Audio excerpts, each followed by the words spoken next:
UDF പിന്തുണയോടെ ഭരണം നടത്തുന്ന പാലാ നഗരസഭയിൽ പ്രതിസന്ധി രൂക്ഷമായി.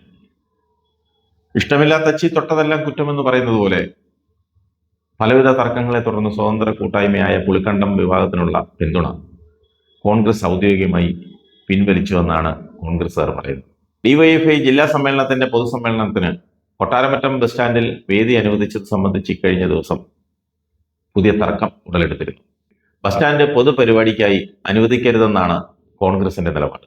എന്നാൽ ഈ മാനദണ്ഡം മറികടന്ന് ഡിവൈഎഫ്ഐ സമ്മേളനത്തിനായി ബസ് സ്റ്റാൻഡ് അനുവദിച്ചതാണ് പുതിയ പ്രതിസന്ധി ഉണ്ടാക്കിയത്. നഗരസഭയുടെ കീഴിലുള്ള കൊട്ടാരമറ്റം ബസ് സ്റ്റാൻഡ് ഡിവൈഎഫ്ഐ ജില്ലാ സമ്മേളനത്തിന് വിട്ടു നൽകാൻ ചെയർപേഴ്സൺ ദിയ ബിനുവും സ്വതന്ത്ര അംഗങ്ങളും എടുത്ത തീരുമാനമാണ് കോൺഗ്രസിനെ ചൊടിപ്പിച്ചത്.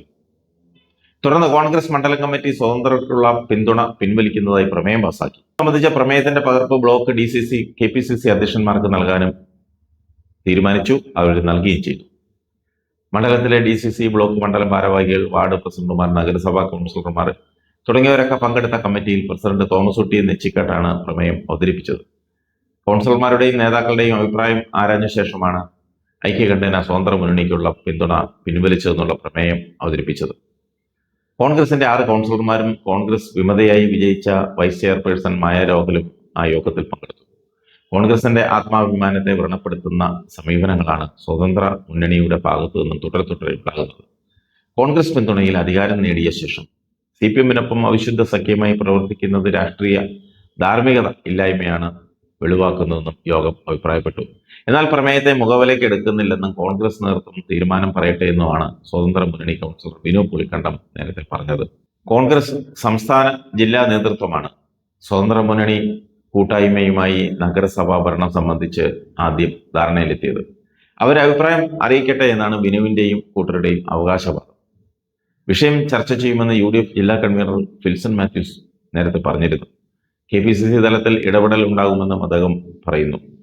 അതേസമയം UDF സ്വതന്ത്ര മുന്നണിയിലെ ഭിന്നത മുതലെടുത്ത് അധികാരം പിടിക്കാൻ ഇടതുമുന്നണി ശ്രമിക്കില്ലെന്ന CPM വ്യക്തമാക്കുമ്പോഴും ചെയർപേഴ്സൺ ദിയ പുളിക്കണ്ടത്തിനെതിരെ ഇടതുമുന്നണി അവിശ്വാസ പ്രമേയ നോട്ടീസ് നൽകിയിരിക്കുകയാണ്. അവിശ്വാസം പാസ്സാകുമെന്ന പ്രതീക്ഷയിലാണ് ഇടതുമുന്നണി. ഭരണപക്ഷത്തിൽ തർക്കം ഉടലെടുത്തിട്ട് 1.5 മാസത്തിലേറെയായി. ഈ സമയങ്ങളിലെല്ലാം തന്നെ ഇടതുമുന്നണി അവിശ്വാസ പ്രമേയത്തിലേക്ക് നീങ്ങിയിരുന്നില്ല. എന്നാൽ ഇപ്പോൾ LDF അപ്രതീക്ഷിത നീക്കവുമായി രംഗത്തെത്തിയിരിക്കുകയാണ്.